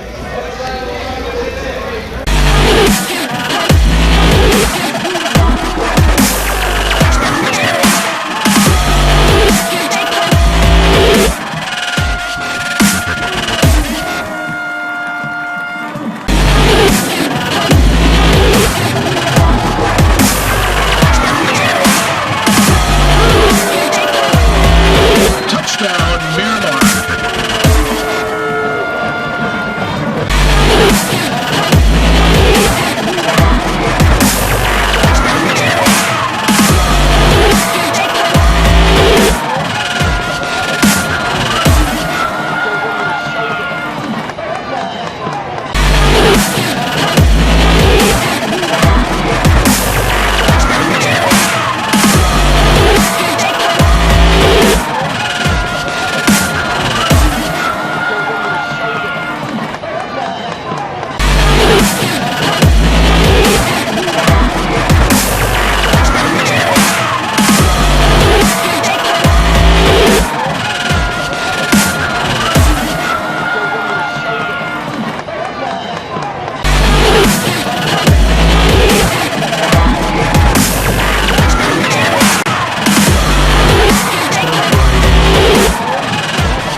Go all the way. Touchdown, Chiefs. That was Caleb Thomas with the touchdown. With the catch and run for the touchdown.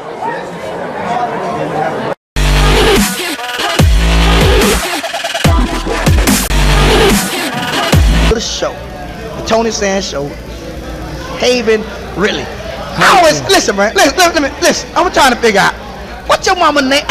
What she thought about when she did Calvin and Caven? It's like, okay, that's something that you would give twins. Yeah. Not two siblings that are got some time in between them. Yeah. Did y'all ever wonder, did y'all ever had a chance to ask her that? No, I ain't never asked her. I mean, she just, it's the what she do. She like her boys. I guess she mama, so she do what she want to do. Queen. She do what she wanted to. Guys, you're listening to Caven Rick. Caven, let's get into this thing now. You guys, and I talked about, I had a chance to bring some of you guys on before you guys played St. Thomas. And I told people several times, you know, everybody from the outside thought it was a big game. and I mean a big win for you, but like I said, it's not a big win. And you understand, a lot of people didn't realize it, that you guys lead that series. Yeah. You know, you lead that series. So how is it an upset when I lead the series and I beat you? Where's the upset at? There's no upset. Yeah. There's no upset nowhere. So I look at that and I'm saying to myself, you guys played with that dog. I tell them guys, you guys wanted that battle. Yes, sir. What was y'all practices like that week? Well, you know, Coach Glenn told us that we had to come out and we had to practice hard from the get-go. From Monday, we had to run a couple extra more sprints, but he really just told us, like, it really depends on how we take adversities, when we go down or when we up, you know. So we just had to keep fighting through the whole game. Now, you're committed? No, sir. To the University of Alabama. No, I'm not committed. Now, tell me this. If you gave me give me your 5 schools that you always. I got 3 right now. You got 3? Go give me your 3. I got we Tennessee. done kick 2 to the side. Let give me your 3. I got Tennessee, Auburn, and Alabama. Tennessee, Auburn, and Tennessee, Auburn, and Alabama. And Alabama. Yes, sir. Now, your brother's at Alabama. Yeah. Is he persuading you to kind of lean toward Alabama? I mean, I won't say he isn't, but he tell me, like, whatever school I go to, I just gotta work harder than the next man, because it don't matter what star you are. You come in, you just another recruit, you know. Another recruit. So you gotta work as hard as you can. So rather what school I go to, I just gotta go in and work hard. Man, I got a chance to coach you in my Texas game, and I remember when you ran out there. We already, Coach, I'm ready. Yeah. No, I need you to stretch first. Yeah. No, Coach, I'm ready. Yeah. No, I need you to stretch. Coach, I'm ready. And man, you got out there, you played both sides of the football. That was my first chance to really get a chance to observe you up and close. Thank you. Bro, how do you take that? How do you take that same mentality and you put it on the team that you were at Deerfield? Because you was at Monarch last year. What was it like going from Monarch to Deerfield? What was the biggest difference that you had to adjust to? You know, adversities, you're going to face those every day of your life. So it was a big adversity. I just knew that whatever team I go to, I gotta win. I got to do what I got to do for my team, impress my coaches and and show people that I'm really Calvin Ridley, you know. So I just really took it in and just had to do what I had to do. Now tell me this. You guys getting ready for Piper. Team that's undefeated. Yes, sir. You know, I'm going to say on my side, but I don't want you to say it because you can't say it, but I can say it. Yeah. I think the wins and where they're at now is kind of overrated. Don't you say it. I'm saying it. It's kind of overrated. They're going up against something that they haven't went up against all season because they haven't played a team like you guys. How do you guys say, okay, they 5-0, so we got to come out ready to play. We got to come out with that, man. We can't play to their level. We got to bring them up to our level. What's going to be the difference for y'all getting up for St. Thomas and y'all getting up for Piper? Nothing's gonna change. I believe in them boys just like you. Our baby believe in his mom, you know. Correct. I know when we get on the field, they know that them boys are they're undefeated, so we just gonna play like we undefeated, you know. Correct. So we just gotta go hard every play. Every play, man. That, you're talking to Caven, get a chance to hear Caven Ridley. He said it's 3 schools of Tennessee, Auburn, and Alabama. Yes, sir. Tennessee, Auburn, and Alabama. Tennessee, those guys up there, what's that, Knoxville? Yes, sir. Knoxville, Tennessee. Boy, if y'all land this one, that vow that they put he's going to bring that back. You see what his brother's doing at the University of Alabama. He is getting down there in Alabama. He's going to take that same mentality. Whether Auburn land him, Alabama, or Tennessee. Yes, sir. Boy, y'all gonna have you a diamond in the rough. You're here on the Tony Sands Show. Listen, man, it was a pleasure to talk to you. Thank you I had so a much. chance to coach, and now I got a pass to interview you. Bro, you are the man. I'm gonna tell you that. I don't Nice tell talking to you, that many man. guys that, you know, because I gotta say I'm one of those athletes. You know, the guys that recruit, the guys that scout, guys that haven't played the game. You know, that's what they say. Yeah. But I'm gonna tell you, you got that dog in you. Bro. Thank you so much. You got that dog that I like. I like that mentality. I like what you're doing. You keep that up, man. You guys, I want to see y'all in the Citrus Bowl in Orlando. Yes, sir. I'm trying to book my hotel already right now. I did it one time and Deerfield didn't come through for me.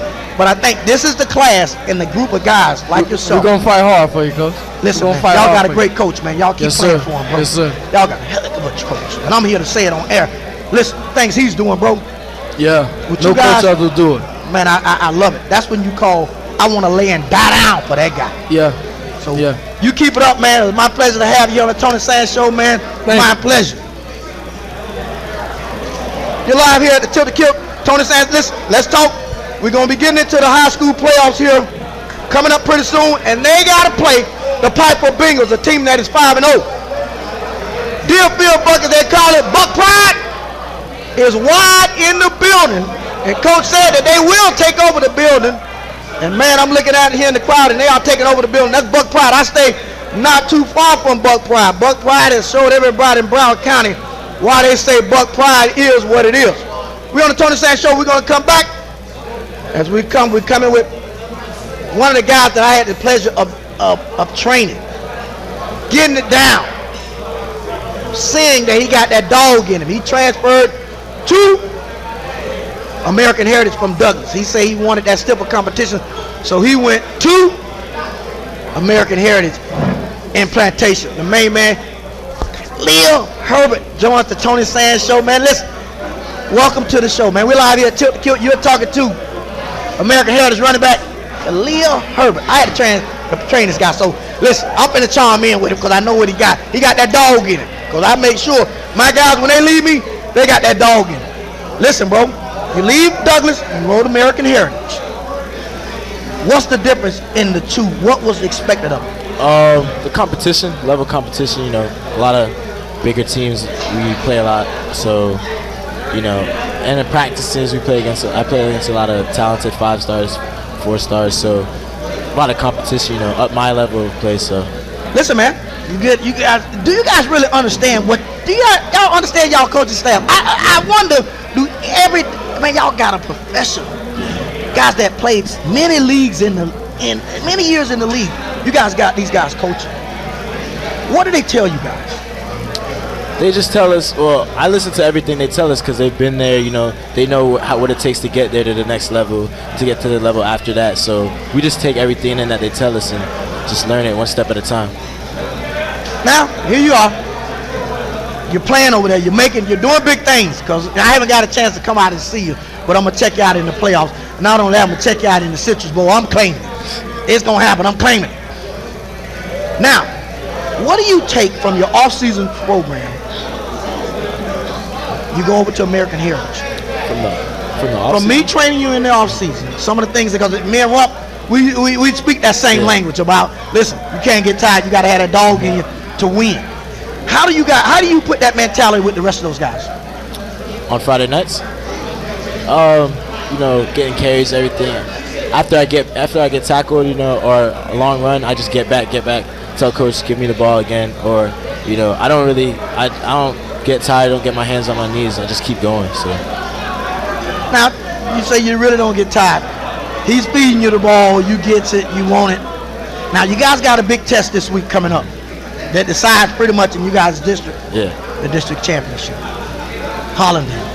How are you guys preparing for that? Well, we're not really switching anything up. We're just doing what we're doing. We're going hard in practice, competing, and if we go and play out how we're supposed to play, it should be a good result. Yeah. You hear Khalil Herbert here on the Tony Sands Show. We're live here at Tilt the Kilt in Fort Lauderdale, the corner of Andrews and Los Olas. Now, I'm going to leave you with this. Give me 3 of your top schools that you're looking at. FIU. Southeastern Missouri. And Appalachian State. And Appalachian State. You're here on the Tony Sands Show. Khalil Herbert, listen, if you're a recruiter, you want that dog of a running back. If you're listening to the Tony Sands Show, this is the guy you want to come and get. You want a guy that's going to carry that load for you, going to put you in the right position to be successful. We're live here on the Tony Sands Show. I am Tony Sands. We're coming back. We're staying American Heritage. But Khalil, before you let you go, you know, what's the name of the young man that's real small on y'all team? Adam Reed, running back. What is it? You play with this guy. What is it like when you see this guy come on the field? Well, it's not really anything different because he works with us every day, so we're used to seeing him. You know, he doesn't really. He's just a regular teammate to us. Okay. We don't see anything different about him. I say it because I was considered short when I was on the team. and he don't let his height become a hindrance. He uses height probably as motivation to prove people wrong. Yeah. A lot of people like put him out because of his height, but Adam, he doesn't even like. he still does the same work we do in practice. Still does all the running we do. So he just doesn't really bother him. You're live here on the Tony Sands Show. Khalil, thank you for joining the Tony Sands Show. No problem. I am Tony Sands. Stay tuned. Minute break. We're coming back with more American Heritage Football here on the Tony Sands Show.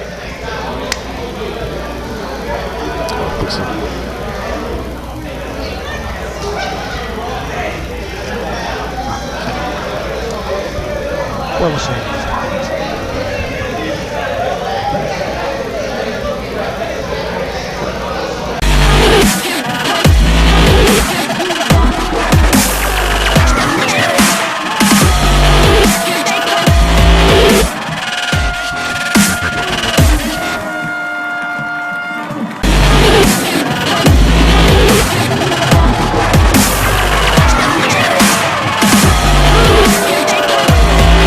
Touchdown, Miramar.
Listening to coaches. That's Now, it. now you got a heck of a DC. Yes, Coach sir. Manny Martin played the position. Yes, sir. What do he tell you guys? Because there ain't too much you can tell a guy that done played at that elite level of where you're trying to get. What's some of the things that you take from him to help your game? Like basically, you know, he coached the shoelace team, like coming in. So you Yes. know, he told us like do what they didn't do. So we do everything they doing, but now we're doing like the mistakes they didn't do. Like all the mistakes they made, we like covering over them. That's like, what I noticed. Doing like watching film. Like back then they didn't like have that much film, so now we watching film, like hitting our keys right. Like listen, that's basically it. Just listen to the coach, and everything will be all right. Just come out in person, like play. Now That's y'all it. getting ready to meet Piper. Y'all gonna pretty soon be running into Piper. That's a team that's undefeated. Yes, sir. That's gonna be the difference for y'all getting where you want to go. Yeah. What are you guys doing in practice to prepare you guys for that task? Just like going against each, like first screen every day, There getting you better. That's it. Just guarding the best receivers every day in practice. So you know, it's like easier when we get on the game because it's hard work all week. Like we're going against the best all week, so it's easy in the game. Just Yeah, you fly go around. against the best now. You Yeah. guys go against Caven. Judy. Yeah, I mean, you go against some of the top dogs when it comes to the recruiting game all over. Yes, sir. Going against Caven, how does that make you better as a player? Like with big receivers, like Yeah. big physical, fast receivers. Like it helped me a lot. Like it helped me out a lot. A lot. Listen, give me. Let's break it down. Give me. You know, you guys make these. You know, you content with your commit. Like, you know, it's better for me and my family. So you Exactly. know, I'm just doing for what's best for me and my mom. And that's what you got to do. Remember, in this whole thing, as this whole thing play out, Yes, sir. you got to do what's best for you. Yes, sir. What's best for you and your parents. Really, and I had parents there, but you got to do what's best for you, because when it's all said and done, you're gonna be the one living there. Yes, Mom sir. and Dad gonna come on back down this way. If they ain't going to stay with you, they gonna come on back here, and you got to be the person that's satisfied on that campus. Yes, sir. Remember that, man. And I'm gonna tell you to take you along with you. Keep the attitude that you have, bro, and continue to polish your art. Yes, sir. As you know, I train Yes, sir. DBs. I got a lot of them that's in the league. Yeah, I seen the picture. Listen, you know, like I say, you can hit me at any time. Yes, sir. I love training DBs and making them. I take guys from nowhere, from nothing and make them something. I turn no pros into all pros. Yes, sir. And Super Bowl Hall of Famers. When you get ready to this offseason come and you get ready to prepare to go off to that next level, you know my name. Yeah. Let's get this thing working. Yes, you already know. I want to put you on my board of DBs. I'm going to put it out to you. I'm going to send it out there to you. You got me. Yeah, there you go. You hear it on the Tony Sands Show. Listen, another DB that we getting down here with. Listen, we're packed in the house with American heritage, and we packed in the house with Buck Pride. What does the Buck Pride mean to you? Like everything, heart, soul, everything. That's there you heard. Buck Pride means means everything. This is how we eat. Here on the Tony Sands Show, we live at Tilt to Kilt on the corner of Los Angeles and Andrews Avenue. Thank you for joining the Tony Sands Show. My pleasure. Have shut down corner, Mr. J.P. All right. We're live here on the Tilt to Kilt. As you can hear in the background, they are fired up here at Tilt to Kilt in Fort Lauderdale. It's a pleasure. We had a great guest, a lineup of guests here on the Tony Sands Show. Ryan Bartow. We have the guys from American Heritage, Deerfield. They have taken over the place here at Tilt to Kilt. My pleasure to talk to Mr. P. I'm bringing Kelsey Dudley, my co-host, back up, and we're going to close out the show because it's been a great time here at Tilt to Kilt. I'm coming out to see that Piper game. Yes, sir. I want to see a win. Yes, sir. Gotcha, brother. My pleasure. Yeah. All right. Live here at Tilt to Kilt, we talked about women, sex, here on the Tony Sands Show. Now we're closing this thing out.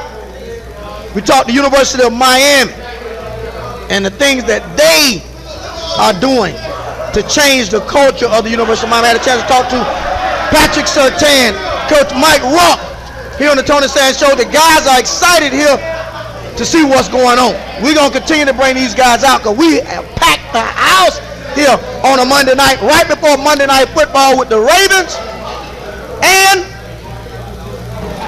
the Arizona Cardinals. Patrick Peterson and Mr. Steve Smith. Let's wind this thing down. Yeah, let me tell you, this atmosphere here, Tony, it's on. We got it going. We got it going with Deerfield Bucks in the house here. We got American Heritage in the house. That big game coming up this week on Friday against Hallandale High for districts, and we got Deerfield Bucks going up against the undefeated Piper. Wait a minute, hold up, wait a minute. Now I know, Coach, I ain't gonna want to hear it, but I'm gonna say it anyway. That's why they call it the Tony Sands Show. And I can say what I want to say. Listen, that 5-0. I don't know. You don't think it's legit? You don't think it's legit? What? I got a couple guys over on the west side say they legit. Who have they played? They too legit to quit. Who have they played? They're not looking at that. Listen, if the Bucks get up for them the way they got up for St. Thomas, that stuff that they got ain't nothing. If they play like they played against St. Thomas, what Piper's bringing, they might as well stay at the biggest field. Hey, let's make sure that them Bucks, where you at? You gonna show up? You gonna show up in the building? Buck Pride is gonna stand up in the building or what? You gotta stand up. Stand up in the building or what? Here. Gotta make sure they stand up. Buck Pride, baby. Piper Finger ain't got nothing. Like I told everybody, listen, even when it went to that one game, I stated to them, listen, it's not a big game, it's not a major upset if I lead the series. I made that clear. I don't know if those guys understand that they lead that series. That's definitely not a rivalry. We're not saying a rivalry at all. They should just run over. They should just run over. Ain't no should. Take the should out. Should is only for those who think that they can win. These boys should know that they can win. So what? Give me your score position. Give me your score prediction. Coach Glenn, period. Give me your score prediction. Point blank, period. They should be laying down for Coach Glenn in this game. Give me your score prediction. What is it? It ain't even a score prediction. Zero. No score. Say if I was a bad man in Vegas, Piper will not score. Listen, I'm putting all my money. I'm putting my wife, all your chips to the middle of the table. All your chips to the middle of the table. On the Bucks. Hey, going down Friday. I drive a 6. I put that on the table. You hear him now? He driving the 6. I drive that nice pretty white 6. He got I put six that up. on the table, but that, my wife, I know my wife gonna kill me when I get home. That I'm putting up on the table. Buck Pride gonna win the Piper Beans. You going to Piper, right? No, I didn't say that. No, never said that. Never. But I said live that. in Deerfield. Never So I said that. gotta take Buck Pride. Never said that. No, I live in Deerfield. we just throwing out the little, I'm giving you Piper. we trying to hype. No, don't give me Piper. Don't give me Piper. All right, so American Heritage Hallandale. Who you got? Listen, bro. Who you got? I don't stray from what I train. It ain't a secret. So, I don't stray from. I train some of those guys. So American Heritage. What I train. Flat. It is what it is. Run away with it. They run away with it. It's gonna be a good game. Two teams gonna be a game. My prediction. I'm going with American Heritage. I got Heritage also. At home. got American Heritage. At home. Hallandale away from home. I got American Heritage. We know they wet the field. We didn't say that, but American Heritage away from home. Heritage. American Heritage at home. Hallandale away. Y'all gotta bring your long cleats, cause y'all know you don't wet that side of the field now. You know, you go down there and play Hollandale, they wet your side. Your side get wet. It was dry as all like those. When I went there St. Thomas game and called it. I went over there. I had to change my shoes. I was in so much slop. It was ridiculous. That was tough. American Heritage, bring your long cleats. It's gonna be a long day. Make sure you are ready here on the Tony Sands Show. Guys, it's been real. It's been fun. Thanks to the Bucks. Thanks to American Heritage. Thanks to both of those teams here on the Tony Sands Show. We're closing out. Closing out, baby, here at the Tilted Kilt downtown, where it always goes down every Monday night. You hear me? Live, L-I-V-E, live here on Monday night at the Tilted Kilt. Check us out every Monday.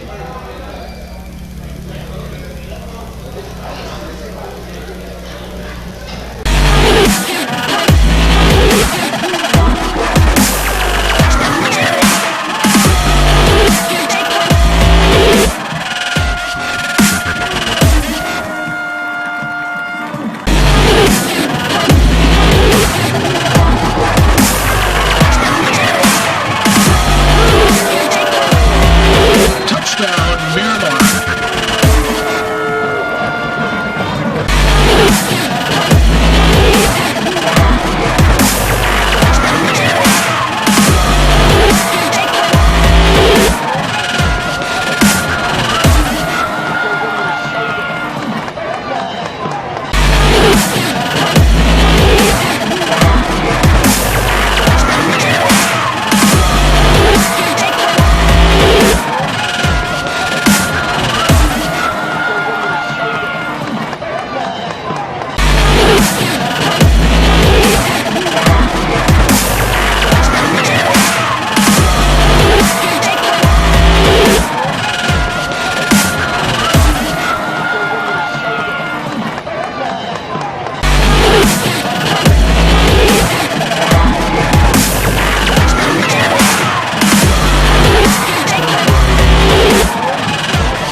Go all the way.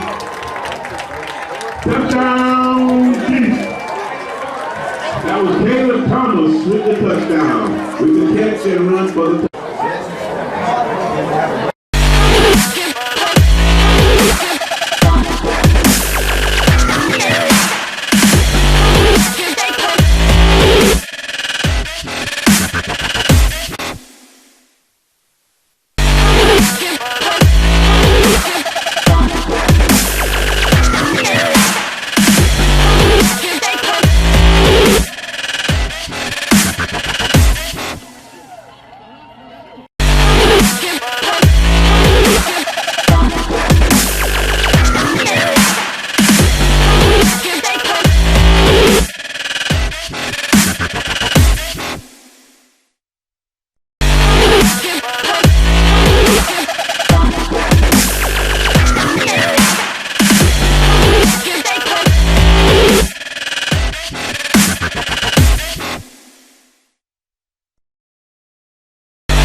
Go all the way. Touchdown, Chiefs. That was Caleb Thomas with the touchdown. With the catch and run for the touchdown.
Thomas with the touchdown. We can catch and run for the touchdown.